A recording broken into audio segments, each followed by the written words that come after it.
Good morning mga kaibigan. Ayan, so mag-install tayo ng car alarm dito sa Toyota Corolla Altis. Ayan. So install natin. May diagram naman to.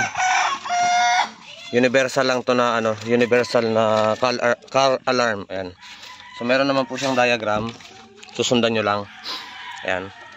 So itong red sa positive po ilalagay ng ignition. Tapos itong black sa ground. Binali ground ko na lang siya, okay?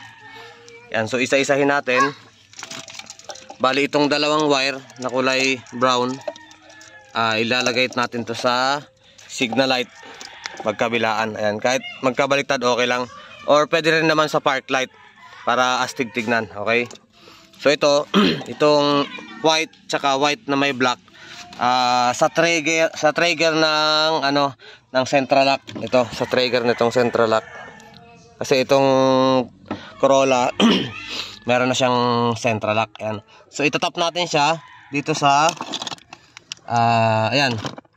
Kung makikita nyo dyan mga kaibigan, tinap ko yan sa color yellow. Yan, dyan sa color yellow tsaka sa color blue. Yan, yan. Diyan ko tinap yan sa color yellow tsaka sa color blue. Itong trigger ng central lock, yung lock tsaka unlock. Okay?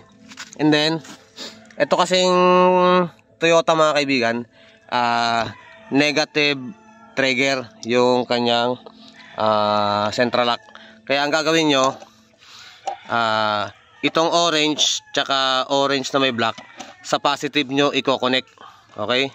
Tsaka itong yellow tsaka yellow na may black, ayan, sa negative nyo i-connect. Okay mga kaibigan?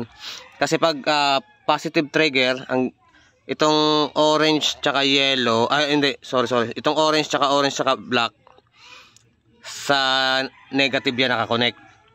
Tsaka itong yellow at yellow black sa positive yan nakakonect. Okay? So pagbabaliktad nyo lang mga kaibigan, para ang lumabas dito negative. Kasi pag binaliktad natin yan, ang lalabas dito positive. Okay?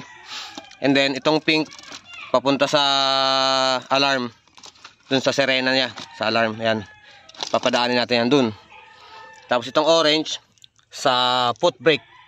Ayan, dito sa foot brake mga kaibigan. Ayan, yung positive po, hindi, yung pag nagpreno ka, iilaw siya. Okay, doon nyo i-connect yan. Ayan, gagamit kayo ng test light.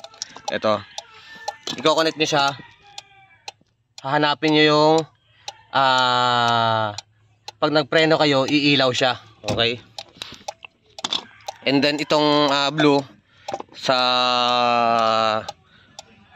sa door switch dito natin i-connect yan pag gagapangin natin. Ayan. Okay, so itong isa pa lang mga kaibigan, itong white sa accessories. Ayan, gagamit kayo ng test light. Okay, yan, gamit tayo ng test light. Ayan, naka-off yung susian.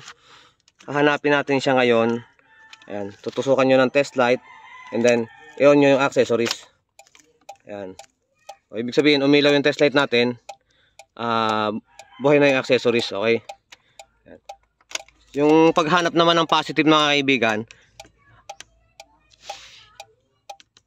ayan, yan ang paghanap ng positive. Okay, so itatap na lang natin. Ayusin na lang natin yung pagka-wiring mamaya pag nakabit na lahat. Kakabit ko na lang yung sa signal light. Iniisipan ko pa kung sa park light ko ilalagay or sa signal light na lang. Okay, so mamaya papakita ko sa inyo pagka buo na.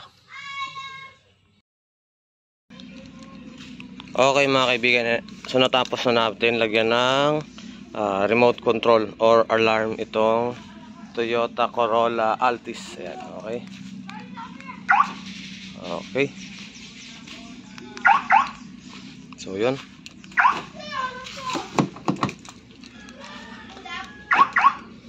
Iyon, okay mga kaibigan, so natapos din natin.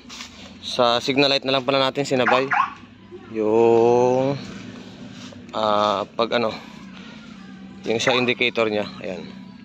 Okay? So yun lamang mga kaibigan. This is Doc Bob ng Bob Works Garage. Say good afternoon. God bless. Bye-bye. Thank you. Peace.